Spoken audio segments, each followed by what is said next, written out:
this 60 tons of high-tech military hardware rumbles onto the battlefield, there is absolutely nowhere to hide. This hard-hitting heavyweight's main function? The total and utter annihilation of enemy tanks.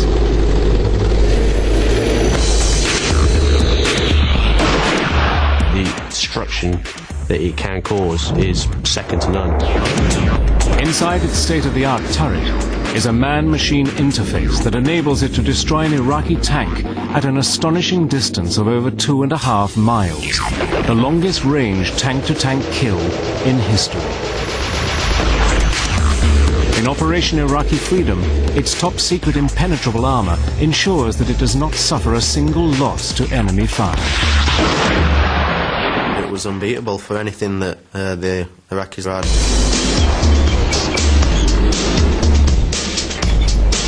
Using extraordinary archive film and reenactments, rumbles onto the battlefield with this serious contender for the crown of the best main battle tank in the world. It is the Challenger tank, British heavyweight. March the 27th, 2003.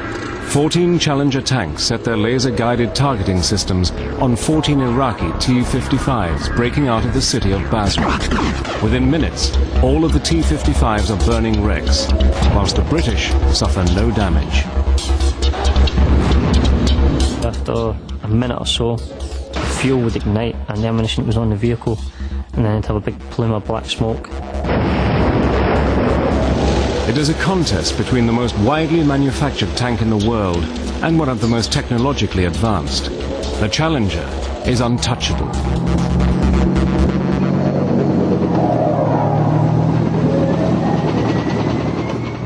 For the British, it is vindication of over 90 years of tank design and development. This classic story of innovation and invention stretches back to World War I, when the first tanks were built. They rolled over the bloody battlefield of the Somme in 1916. These revolutionary new weapons were used in the hope that they could break the entrenched stalemate of the Western Front. It was a mechanical solution first put forward by Winston Churchill to smash a way through the German lines, for say infantry, cavalry and the regular army to follow and finish off the war. It was putting together a whole series of ideas, having a vehicle that had a machine gun on it, advanced, that could cross trenches, could provide protection and all those things. It's having all those different qualities and wrapping it all up in one vehicle. The first tanks had a tremendous impact on the enemy soldiers, who ran for their lives. When the Germans saw it for the first time, there was total shock, and people calling it the devil and all the rest of it. And that kind of psychological impact of the tank actually still remains. But of course, when it first came on the battlefield, you know, it was brand new, so the psychological impact was double. But the early tanks were slow and unreliable, and could not turn the tide of the Great War. By 1928, Britain was a hotbed of new ideas on how tanks should be built and used. The Experimental Tank Force was set up, a highly mechanized all-arms unit that was years ahead of its time. Britain was perceived to be the leading nation at this time. There was interest from all around the world. The United States sent over observers and looked. The French took some interest. The people who really looked closely were the Germans. In 1940, the Experimental Tank Force's fast-moving tactics were put into practice by 2,500 German panzers as they cut through Europe during Hitler's Blitzkrieg. It marked the beginning of a world war in which the tank would come of age. But between 1928 and 1940, Britain had allowed its own tank technology to become obsolete, and the rapid German advance through France saw much of her armor being left behind during the evacuation from Dunkirk.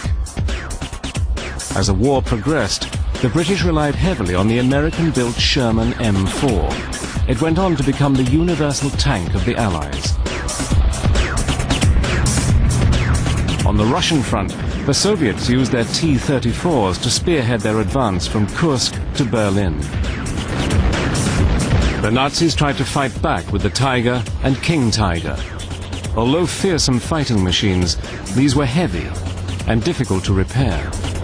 The Tiger is a formidable-looking tank, but there were only ever about 1,300 of them. But you put that up against, what, 50,000 Shermans, 70,000 T-34? There's no contest. After the Second World War, tank designers sought the perfect balance between firepower, armour and mobility to produce the ultimate tank. The British were determined that they would never fall behind the times again. By 1945 they had built the Centurion. Heavily armoured and reliable, it went on to influence the Challenger and was still in service 50 years later. The tank was a good fundamental design, and better still, it could be improved upon on and on. By the time it finished its service with the British Army, armour had increased, range finding, all sorts of things. But as an all-round package, I don't think it could be beat.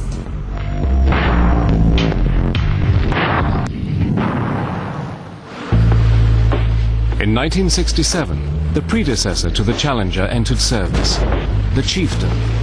It was of a similar size and weight and was armed with the best gun in the world, the rifled 120mm.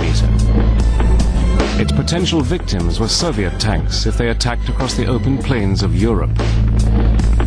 The tanks were the mobile fire force that was designed to be sent in to block these attacks and hold the Russians so that artillery could destroy them.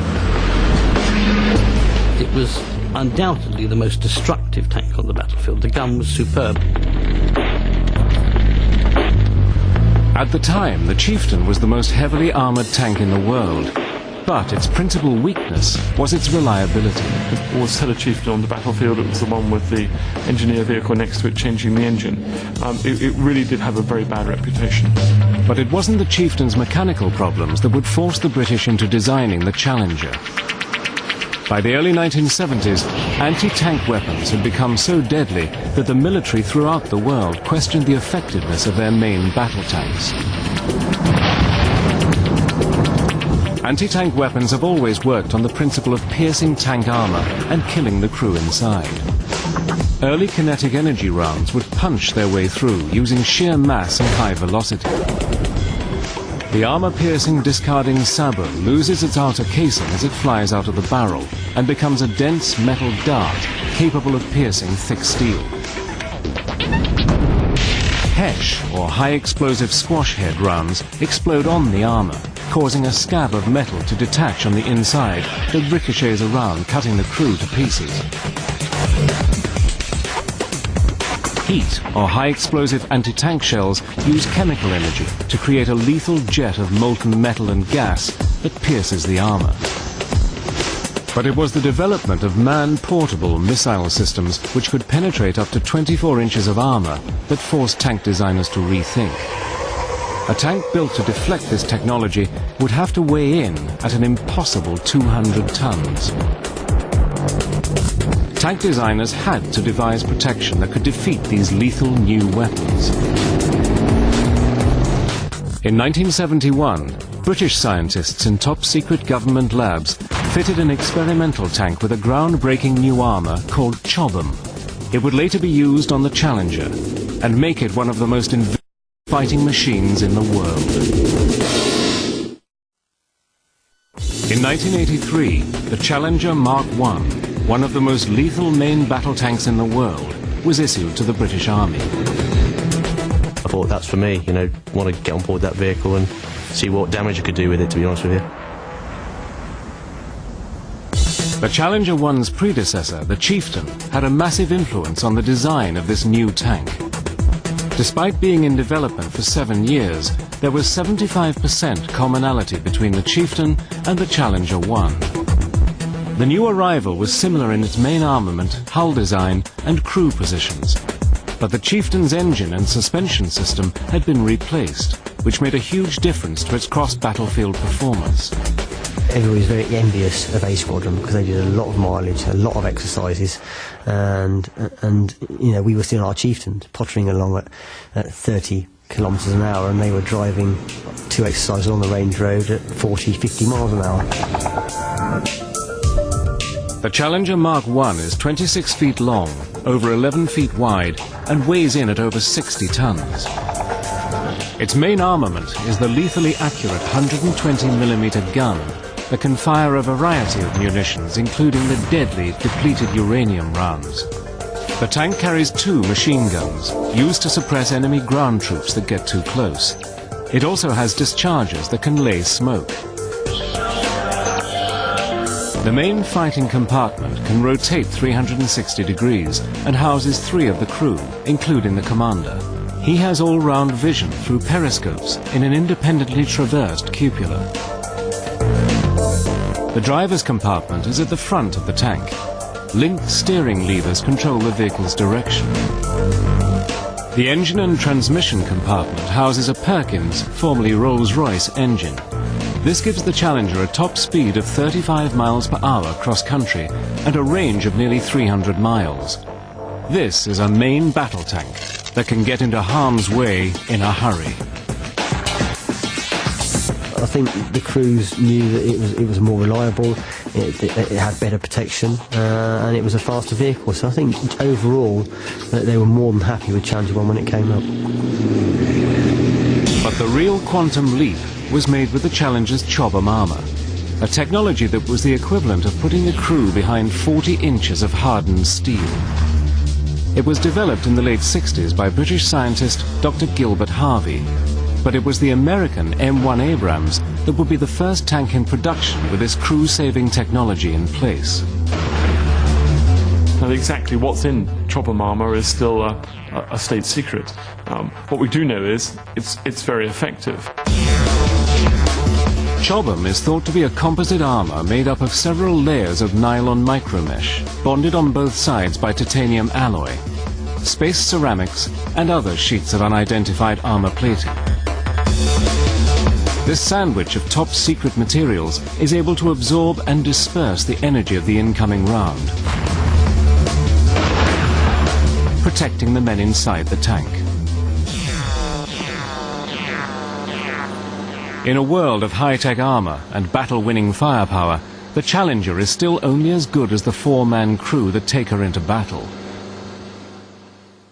The tank is controlled by its commander. He liaises with superiors and passes orders down to his crew. When the command is given to close down, he drops into the turret to use both his day and night sights to view the battlefield. But once you've driven the tank, fired the tank as a gunner, carried out the drills as an operator, once you actually get to command your own tank, that is the pinnacle of being on board a vehicle. The loader, or operator, is second in command. He is often trained as both gunner and driver, and can take over both these jobs in combat. You're in charge of all the radios, so if anything comes over the air, you've got to be the first point of contact to listen for that. You're also listening for the gunner or the commander to give you the fire order. And you're mainly the mother of the crew as well while you're the operator, because you've got to think about feeding and watering all the guys as well. His other job is to load ammunition into the gun's breech by hand. The speed with which he works is essential to the tank's survival.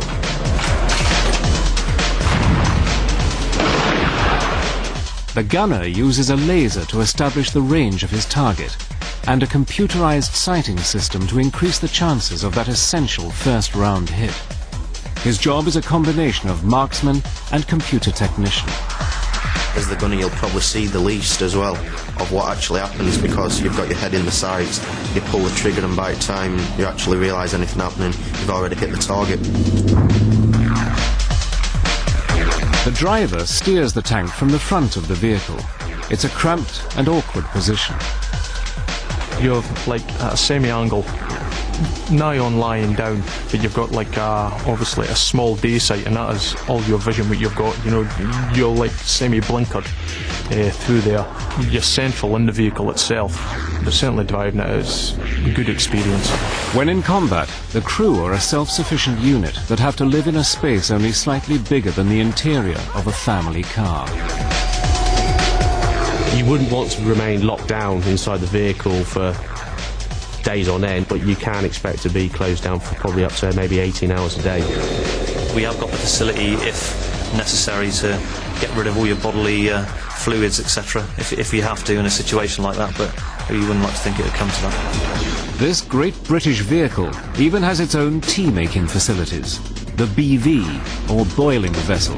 Once it comes to the boil, just get the cups, put it underneath, make the tea, but it also doubles up for heating up your food as well. So you've got the boil in the bag food, so you can put your boil in the bag food inside whilst it boils. Once it's boiled, make the tea, dish out the food, cups of tea, lovely, all done in an instant. But it was the combat capabilities of the Challenger 1 that were put to the test in 1987 during a competition called the Canadian Army Trophy. Set up to improve gunnery skills in the members of NATO, this Tank Olympics was used by manufacturers and nations to prove their tank superiority. We were training for about 6 months prior to the competition. We were treated with kid gloves. And nobody wanted the cat gunners to get injured. They were the gunners, or so it would appear, that they were going to win the competition for the British Army. Clearly, when you're taking on the Americans, the Germans, the Dutch and everybody else involved in NATO, there was a lot of, chest out and trying to prove a point. On the 15th of June 1987, the competition began. Success depended on accuracy and the rapid acquisition of targets. Our first run had registered the highest hit score of any of the teams that day. But because our times were slower than the others, we were actually in last place. On our second run, the wiper system on Chieftain and Challenger 1 was pretty poor. The wipers for all the sites very rarely worked. If they did work, all they did was smear water across the sites. Unfortunately for us, on the last day it tipped it down with rain. At the end of the 5-day competition, the Challenger came in last. It was deeply embarrassing for an army that prides itself on its world-beating gunnery skills. It was the Challenger's darkest day. I think our squadron got the feeling that they'd let everybody down. They feel they could have done better, and I think looking back now we probably should have done better than we did. It was clear that from a fire control system that we were starting to lag behind with the rest of our fellow countries in NATO, purely simply because we were using technology that was now out of date. So clearly it was now time for the British Army to look at a new main battle tank. The post-mortem was intensive. The British Army decided to design a new tank, but stick with the Challenger name. In 1991, before the new model would be ready, the Challenger 1 would be in the thick of the action in Operation Desert Storm. It was about to go head-to-head with the heavily armed forces of Saddam Hussein. So just how would this tank, that had fared so badly in competitions, perform in the ultimate test of war? On the 2nd of August 1990, Saddam Hussein's vast army took over neighboring Kuwait in a rapid 24-hour attack. The United Nations coalition force was amassed to expel the Iraqi invaders. 180 Challenger tanks arrived in neighboring Saudi Arabia. Saddam promised the mother of all battles, and the British desert rats prepared for war. The coalition forces were about to take on the 4th largest army in the world, which had deployed over 300,000 men and over 4,000 tanks, including the super-destructive T-72. We've got a very big gun, it's 125mm, which is bigger than the gun on the Challenger. It was thought that these could pose a potential problem. As well as heavy armour, the crews faced the threat of biological and chemical attack. Their Challenger tanks were fully equipped to deal with this. Well, once you're completely closed down, there's theoretically a perfect seal within the vehicle itself. You would place your respirator on and you can still work and fight the vehicle. In hot circumstances it can be quite unbearable, but you know that you're doing it for the right reasons. Massive airstrikes were launched against the Iraqis. It was hoped that this air campaign would force an Iraqi surrender and a ground offensive would not be needed. The coalition decided that a short, sharp land assault was necessary, and General Norman Schwarzkopf planned a flanking maneuver to trap the Iraqi forces. Part of the ground assault would seal off the western end of the battlefield. This would coincide with a direct advance towards Kuwait City, and with armoured divisions racing north, then east through southern Iraq, in a hook that in theory would surround Saddam's army.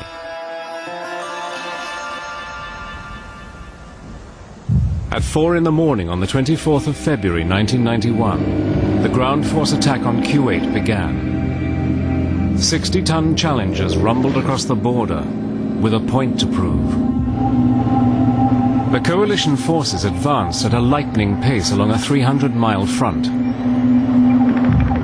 Over the following days and nights, the demoralized Iraqi troops faced an onslaught from the relentless firepower of the American Abrams tank and the British Challenger.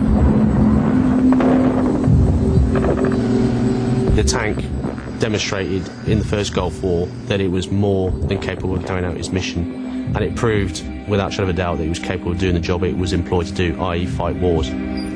Blinded at night by smoke from oil fires, the Iraqis could not target the advancing Challengers, whilst they were able to use their thermal observation and gunnery system, or TOGs, to home in on the enemy vehicles. Against a green background, the heat emissions of the Iraqis showed up on the thermal sights.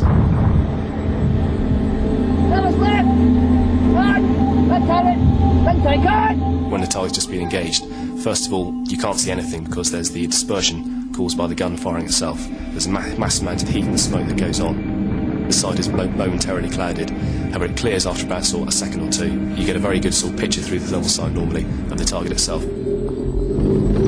The TOG system was a massive advantage and allowed the Challengers to engage at long range with little risk to themselves. Shattered Iraqi tanks littered the featureless desert terrain. The fact that when you've got this weapon system and then seeing that strike at the target end and seeing the destruction that it can cause is second to none. But it was the Challenger's 120mm gun that would earn it a place in military history when it scored the longest range tank-to-tank kill ever. The Challenger gunner selected his target and fired. The projectile was expelled out of the 120mm gun at a speed of 1 mile per second.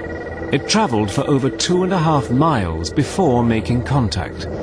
Even at this incredible distance, it destroyed the Iraqi tank. Now that's an awful long way to shoot. It's almost further than you can see. If it hadn't been for the desert, they wouldn't be able to see it.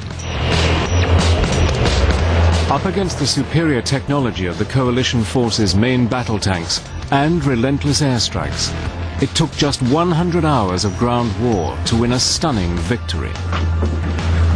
The Challenger destroyed 300 armoured vehicles, whilst the Iraqis were unable to take any of the Challengers out of combat. In the words of the Desert Rat's commander, "I have always said that the Challenger is a tank built for war, not competitions." It was also clear in that war that it was good against that generation of Soviet tanks, the 55, T-55s and T-72s. The new generation it might have more problems against. So already by 1991, development of a new tank was underway.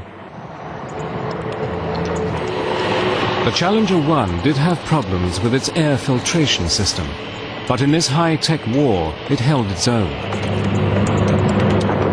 Back in Britain, design teams were already creating its successor, the Challenger 2. When it was completed in 1994, its turret was packed with more lines of software than the flight control system of a fighter aircraft. Challenger 2 looked like its predecessor. Its hull and running gear were very similar. It was there that the comparisons ended. The turret was a radically different design that highlighted that there were 150 improvements on this tank. The Challenger 2 was slightly heavier, but faster. It had a new power plant with a 26-litre diesel engine. The gun was a deadlier version of the record-holding 120mm, and the armour that surrounded this fighting machine was an improved form of Chobham, codenamed Dorchester. The only real clue on the exterior that the new tank had only 4% commonality with its predecessor was the relocated TOG sight, which gave both the gunner and commander a clearer view of the battlefield. I don't think we should ever have called it Challenger 2. I think we should have given it a new name because so much was different. When you actually climbed onto the vehicle, you started to think, well, no, there's something different about this. You get into the vehicle and you just not reckon, apart from the gun, there'd be nothing on there that you'd recognise.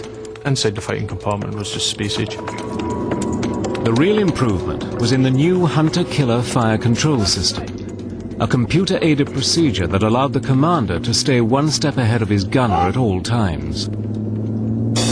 Predominantly, you would expect the commander to pick up a target first, and we use a system called target management, which effectively means using his own sight independently of the gunner's sighting system. Using his roof-mounted sight, the commander selects his kill. The turret moves round and the gunner takes over the engagement, whilst the commander scans and selects his next victim. Once the gunner has destroyed the first tank, the turret automatically slews round to align the gun on the commander's prepared target, and the procedure starts again. With the hunter-killer system, the Challenger could unleash a barrage of lethally accurate fire that allowed it to destroy 8 enemy targets in just 40 seconds. When I got to go down the range and fire it on the move, awesome, absolutely awesome. Here was a bigger and better tank, waiting to earn its spurs in the field of combat. The wait would not be long. On March the 20th, 2003, coalition forces invaded Iraq. Their main adversary, Saddam Hussein's still powerful Iraqi army. The new and improved Challenger 2s would be at one of the armoured spearheads. So how would they perform in the cauldron of combat? In February 2003, Operation Iraqi Freedom began, as coalition forces launched an awesome display of high-tech military hardware from land, sea and air, with the aim of destroying Saddam Hussein's military infrastructure.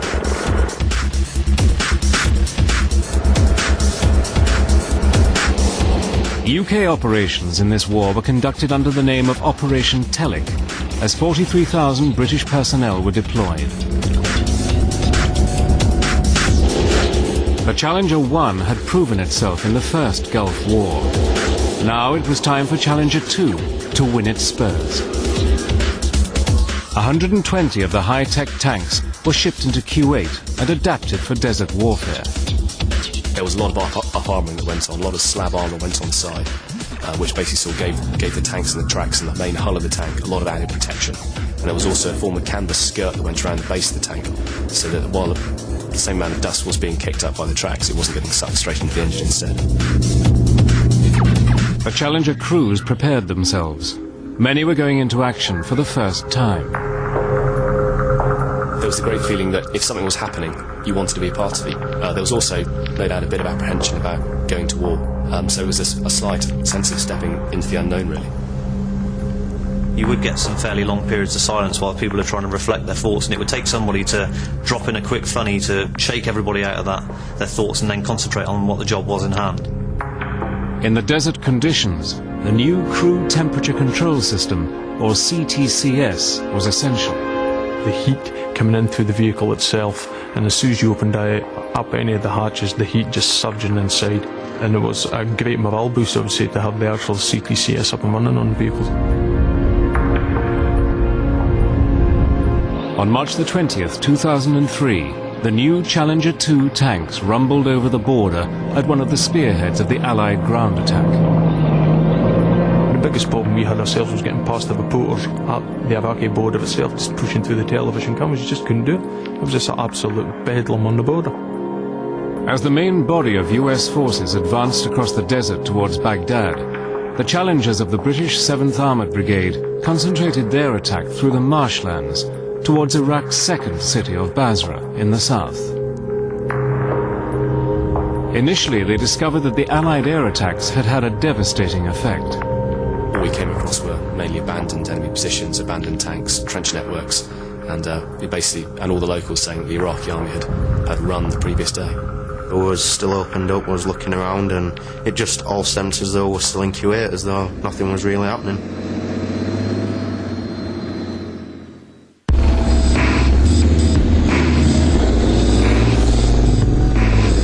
As the tanks moved deeper into Iraq, they came under fire from the Fedayeen, paramilitaries loyal to Saddam.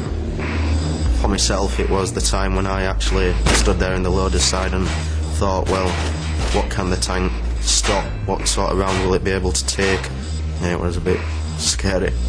Initially it was just small arms fire that you could hear just bouncing off the hull. That wasn't a drama at all. There'd always been somewhat sort of a lingering suspicion about how potent rocket-propelled grenades really were. But the first one we heard hit the side of the turret. All it was just a big bang inside. Full rapid the brain clicks in, you think, crikey, that was a rocket-propelled grenade. And we're all still here, fantastic.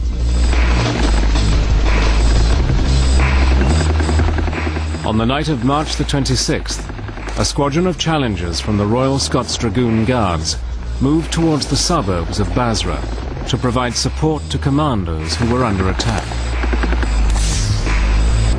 We were to head south of Basra by some 30 k's to marry up with 3 Commando Brigade. They didn't have any heavy armour protection. The Challengers embarked on a night drive to get to their ground troops. In the darkness, they attempted a perilous water crossing using new technology. We were on the move probably for about 4 or 5 hours or so, and then we crossed part of the Shatt al-Arab using these M3 rigs, and I think that's the first time that had actually been achieved on these new type of rigs. It was quite a steep drop leading onto there, and a steep drop leading off as well, and must have been pretty daunting for the driver. Pull one stick wrong and you might end up in the canal, so... Just telling the driver to take it easy, don't do too many pulling with the sticks, just be calm, take it down nice and steady and get onto the ferry.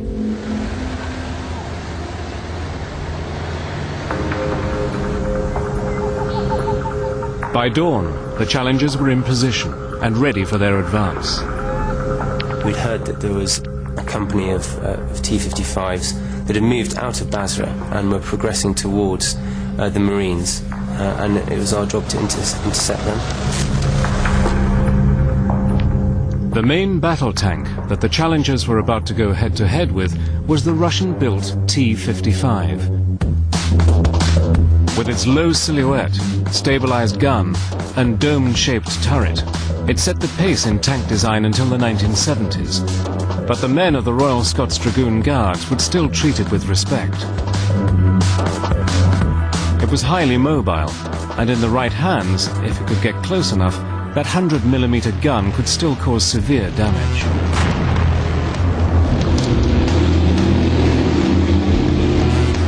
We heard over the radio, contact T-55, which is, I think, the first time we'd actually heard that for real.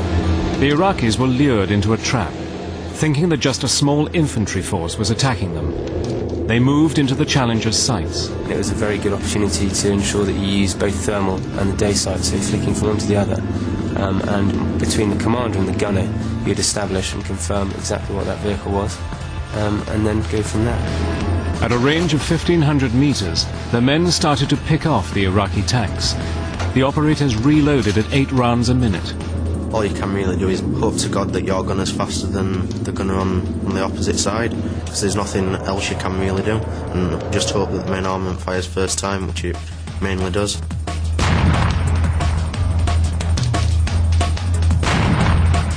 They would strike the target which was seen through the sights, and maybe after a minute or so, the fuel would ignite and the ammunition that was on the vehicle, and then it'd have a big plume of black smoke. The Challengers launched a devastating firestorm. Within minutes, 14 Iraqi tanks were destroyed with no British tank losses. I opened up my hatch and had a look about, and it was sort of a scene out of the movies. There was 2 T-55s that was burning, and then just beyond them there was a big concrete sign of Saddam Hussein on it. It was just getting light as well, so it was something like it was always in a movie. in such conditions like that, it is a sense of relief that actually you've been able to destroy an enemy tank before it has had the opportunity to have a go at destroying yourself. The cutting-edge Challengers were far superior to the T-55, a tank that was at its best during the Cold War. An officer at the battle described the difference in technology as like a bike against a motor car. I felt that no matter what they threw at us, it wouldn't be a problem. Challenger 2, it's on the move, full speed, first round hit, 99% of the time. It's a shock action, push in as quick as you can, don't stop, keep moving. Later in the conflict, a Challenger 2 took a direct hit from a 100mm cannon of a T-55. This time, it was the armour technology of the tank that saved it from the enemy. It hit the frontal armour, and all it did was ignite the panels, and no damage at all to the structure of the vehicle.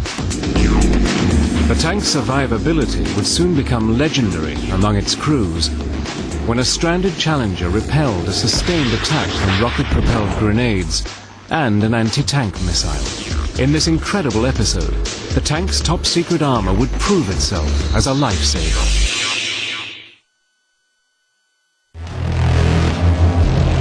30th of April 2003. Operation Iraqi Freedom is in full flow. The new and improved Challenger 2 tanks, crewed by the British Desert Rats, fight a military force fiercely loyal to Saddam Hussein.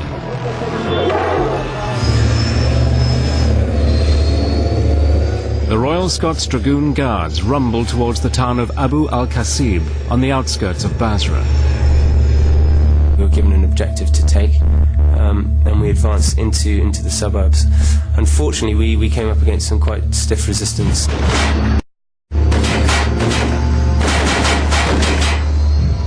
As the tanks push forward, the Iraqi fight back becomes intense.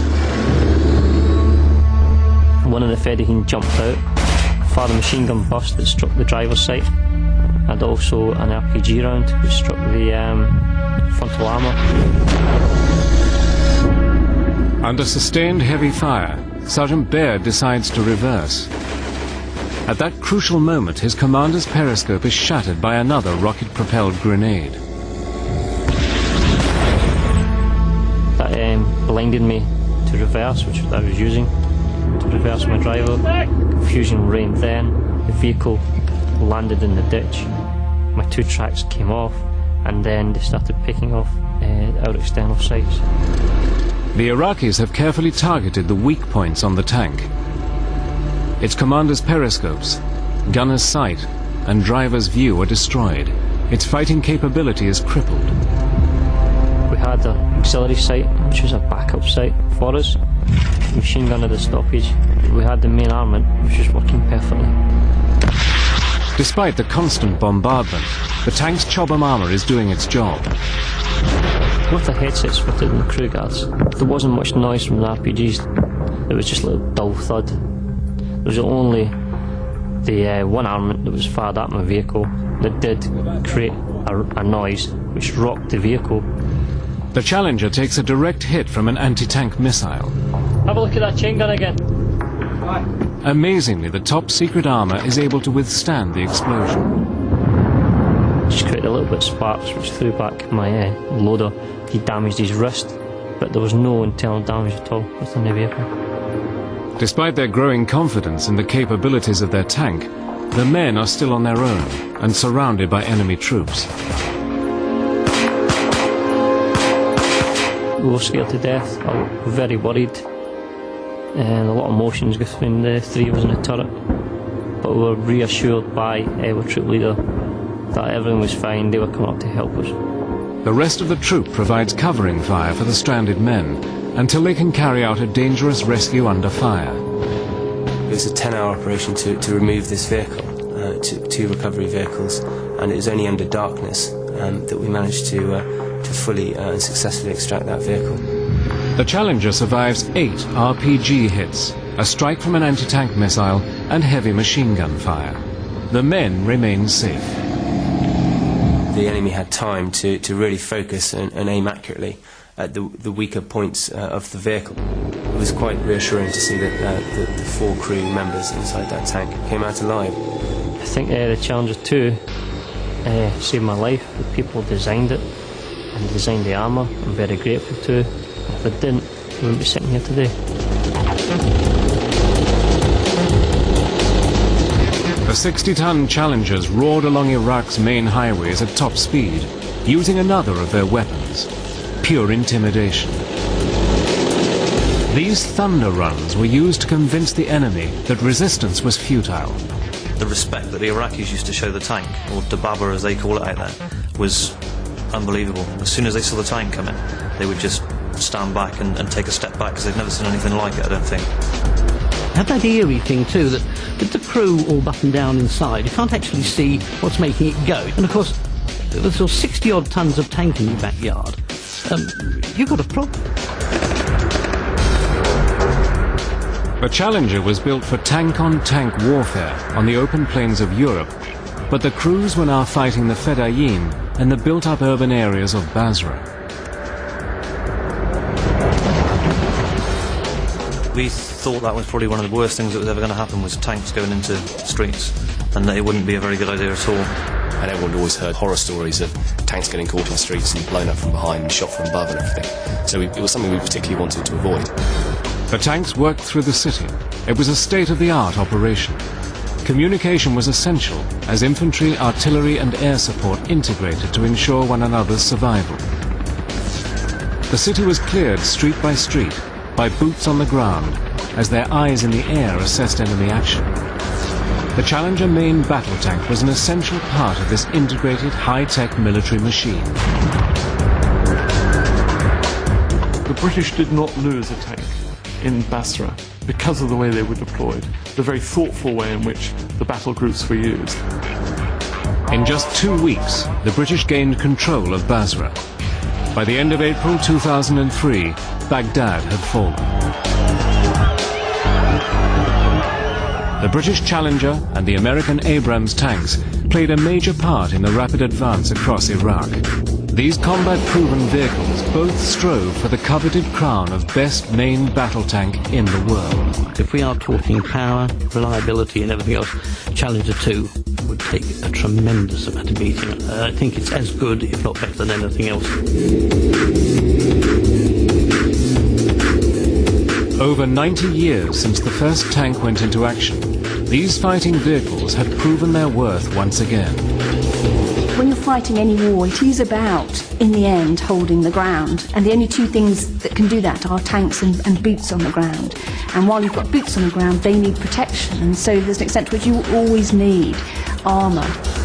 The main battle tank is part of an integrated way of fighting a battle. It cannot by itself win, but you cannot win without having a main battle tank. But the days of the 60-ton super tank could soon be over. More mobile and agile vehicles may be used in the rapid response to enemy action in urban areas across the globe. In 20 years' time, we will have medium-weight vehicles, say 20-25 tons, but with the same firepower as the current main battle tank. It will be very electronically orientated. There might even be remotely controlled ones. But for the men who took Challenger into battle, there would only ever be one war-winning machine. It is an elite tank for an elite force. Under 400 Challenger 2s have been built. With its invincible armour and awesome armament, the Challenger is a combat-proven champion that can go the full distance with any of the world's super tanks. If you just line up all the main battle tanks of this world out on the car park, I will still climb on board Challenger 2 first. I've got confidence in Challenger 2, and I do believe that it's definitely a battle-winning tank. Challenger is about shock action. Get in there, do it quickly, and get it over and done with. And certainly that's what Challenger 2 has proved that she can and will do. I mean, for us in the Armour Corps, and particularly in the Tank Regiment, it is the British heavyweight champion.